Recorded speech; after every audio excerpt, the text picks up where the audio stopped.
سلامونه قدرمنو ملګرو، وخت مو بخیر. په دې ویډیو کې غواړم چې تاسو ته وښیم چې څنګه کولی شو د امازون او ټي پي کوډ افغانستان کې ترلاسه کړو، ځکه چې د امازون او ټي پي کوډ افغاني نمبرو ته نه راځي.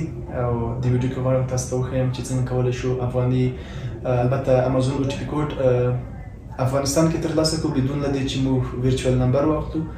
نو تاسو زه د ویډیو کې غواړم چې وښیم چې څنګه کولی شو امازون او ټي پي کوډ افغانستان کې ترلاسه کړو. نو تاسو په خپل لاړ شئ امازون سیلر اکاونټ ته او دلته تاسو خپل سیلر اکاونټ راخلاص کړئ. کله مو چې خپل سیلر اکاونټ تاسو راخلاص کړ، دلته به تاسو اکاونټ انفو او اکاونټ انفو کې به ښکته راشئ لاګین سیټینګ. دلته مو چې کله لاګین سیټینګ باندې کلیک کړو نو دلته لاګین اند سکیورټي دی، نو ښکته به تاسو راشئ. دلته ټو سټیپ ویریفیکیشن دلته تاسو دا آپشن کوي، نو تاسو ډایرکټ دلته راشئ منیج باندې کلیک کړئ. کله مو چې دلته منیج باندې کلیک کړو تاسو دلته ګورئ، دلته تاسو فون نمبر هم اډ کولی شئ چې افغاني نمبرونو ته او ټي پي کوډ نه راځي. نو دلته موږ اتنټیکیټر اپ په نامه باندې یو څه دی، نو دلته موږ اپ هم البته انرول کولی شو چې دې ته اتنټیکیټر اپ په نامه باندې یو اپ دی چې تاسو پلی سټور څخه را ډاونلوډ کوئ.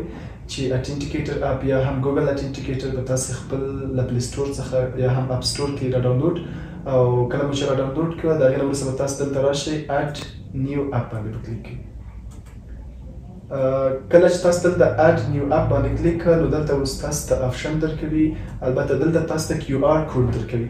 نو تاسو به خپل اتنټیکیټر اپ چې کله په خپل موبایل کې را ډاونلوډ کړه نو تاسو به خپل موبایل راخلاص او اتنټیکیټر اپ ته به داخل شئ. دلته به تاسو سکان کیو آر کوډ، کله مو چې سکان کیو آر کوډ باندې کلیک کړئ دلته تاسو ته کیو آر کوډ چې درکوي دا تاسو ګورئ، دا به تاسو سکان کړئ. کله مو چې سکان کړو نو له دې نه وروسته به تاسو دلته شپږ رقمي عدده کوډ درکړي. کله چې شپږ رقمي عدده کوډ درکړو دا به تاسو دلته د شپږ رقمي عدده کوډ البته ټایپ، او له هغې نه وروسته به تاسو دلته ویریفای او ټي پي اند کنټینیو.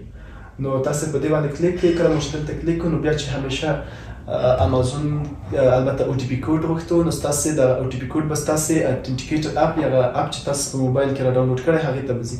هغه شپږ رقمي عدده کوډ به ستاسو اتنټیکیټر اپ ته راځي چې تاسو هغه شپږ رقمي عدده اتنټیکیټر البته کوډ به هر 15 ثانیې تغییر کوي. نو تاسو کولی شئ له خپل موبایل څخه اتنټیکیټر اپ څخه د کوم کوډ نه چې راځي تاسو دلته ټایپ او مخکې لاړ شئ، بیا به ستاسو مشکل سره نه مخ کېږئ. په دې طریقه باندې تاسو کولی شئ دلته تاسو چې کله ویریفای او ټي پي اند کنټینیو باندې کلیک کړه نو د دې نه وروسته به تاسو ته چې او ټي پي کوډ راځي ستاسو موبایل ته به راځي. نو تاسو به دلته کله چې ستاسو موبایل ته او ټي پي کوډ د شپږ رقمي عدده کوډ راځي یا ون ټایم پاسورډ چې تاسو ته راځي نو تاسو له دې څخه البته اتنټیکیټر اپ یا خپل موبایل څخه به دلته تاسو ور او کنټینیو یا هم سبمیټ باندې کلیک کړئ یا نیکسټ باندې، نو ستاسو څخه بیا دې ته به اړتیا نه اوسېږي چې تاسو یو ورچوال نمبر واخلئ یا بل څه. نو دا کوډ تاسو د دغه اتنټیکیټر اپ له طریقه هم ترلاسه کولی شئ او خپل اکاونټ ته لاګین کېدلی شئ.